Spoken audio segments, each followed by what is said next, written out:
নমস্কার বন্ধুরা, সুলতা হেসেলে আপনাদের সবাইকে স্বাগত। আজ আমি বাগদা চিংড়ির মালাইকারি বানাবো। মালাইকারি আপনারা সবাই জানেন কিভাবে বানাতে হয়, তবু আমি কিভাবে বানাই সেটা আপনাদের কাছে আমি শেয়ার করব। আমার এই রেসিপিটি আপনাদের যদি ভালো লাগে লাইক আর সাবস্ক্রাইব করতে ভুলবেন না যেন। নতুন বন্ধুরা প্লিজ আমার চ্যানেলটিকে সাবস্ক্রাইব করে দেবেন, পাশে থাকা বেল আইকনটি প্রেস করে দেবেন, তাহলে পরে নতুন কিছু রান্না ছাড়লে সেই নোটিফিকেশন আপনারা পেয়ে যাবেন। আর কমেন্ট করবেন, কমেন্টে জানাবেন আপনাদের কেমন লাগলো আমার রেসিপিটি। এখানে আমি দেখুন বাগদা চিংড়ি নিয়েছি, 500 গ্রামের মতন বাগদা চিংড়ি আছে। আর চিংড়িগুলো খুবই টাটকা আছে, দেখুন আমি কাছ থেকে দেখাচ্ছি কতটা টাটকা। একটা হাত দিয়ে দেখাচ্ছি, এর সাইজগুলো বেশ ভালোই বড় আছে, দেখুন এই যে।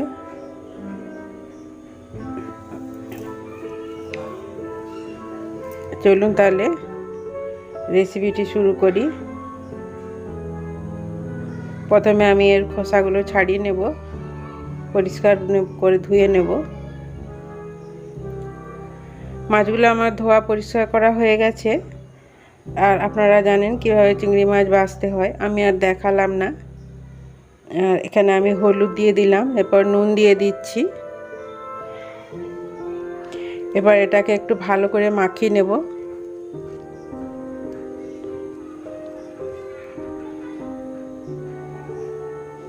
এটা 2 মিনিটের জন্য আমি রেখে দেব।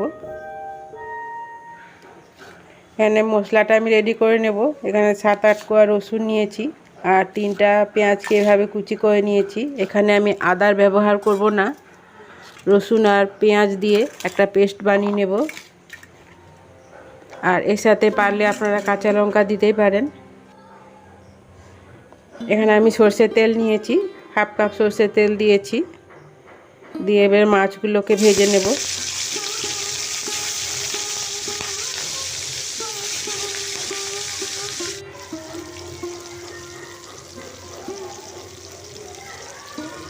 মাছগুলো আমার ভাজা হয়ে এসেছে।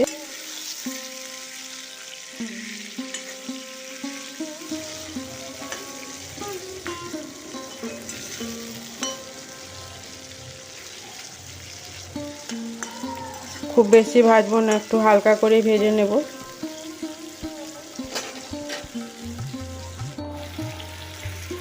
এরপর আমি তুলে নিচ্ছি মাছগুলোকে।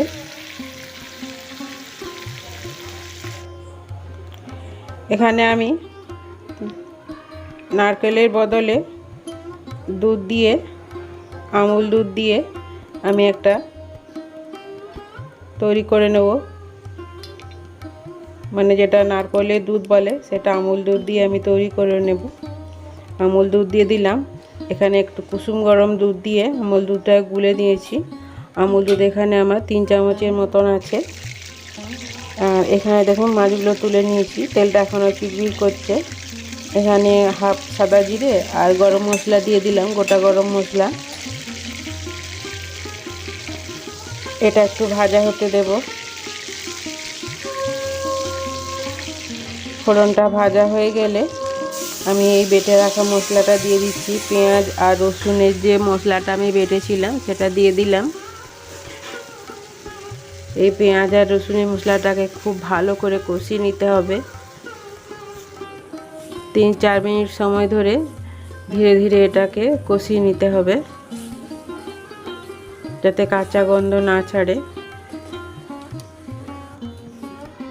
আর এখানে আমি জিরে গুঁড়ো, হলুদ আর কাশ্মীরি লঙ্কার গুঁড়ো নিয়েছি। এখানে আমি ধনে গুঁড়োর কিন্তু ব্যবহার করব না। দিয়ে এটাকে ভালো করে মিশিয়ে আবারও আমি 2 মিনিট ধরে এটাকে ভালো করে কষে নেব।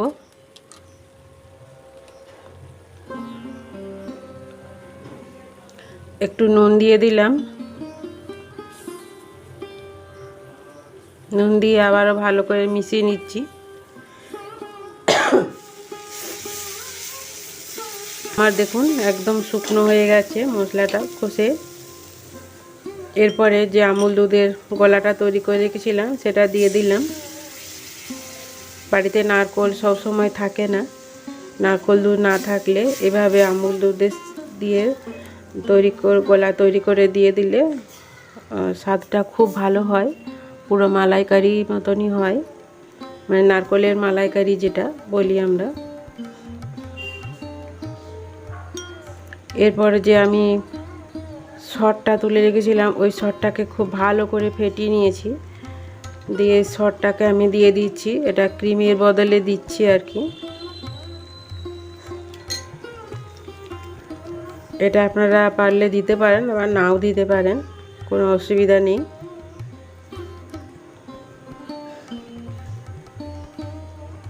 দিয়ে এটাকে আবারও ভালো করে আমি ফেটিয়ে নিচ্ছি, ফেটিয়ে মিশিয়ে নিলাম। এই দুধ আর সর দেওয়ার পরে এটাকে ভালো করে কিছুক্ষণ মিশিয়ে নিতে হবে, নাহলে ছিটা ছিটা হয়ে যাবে। এটা আমার হয়ে গেছে, আমি আন্দাজ মতো জল দিয়ে দিয়েছি যতটা লাগবে। এরপর চিংড়ি মাছটা আমি দিয়ে দিলাম।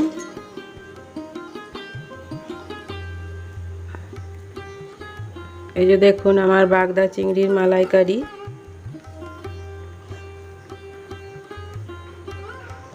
এটা একটু 5 মিনিটের মতন আমি ফুটিয়ে নেব।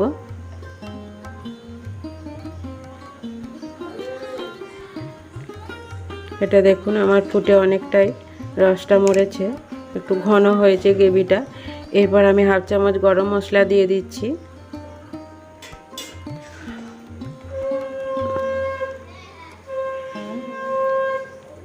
নারকেলের দুধ দিলে যেমন একটু চিনি দেওয়া হয়, এখানে আমি যেহেতু আমুল দুধ দিয়েছি তাই আর চিনি দিলাম না। আমুল দুধ আর গাই দুধ মিলিয়ে যে গোলাটা আমি দিলাম,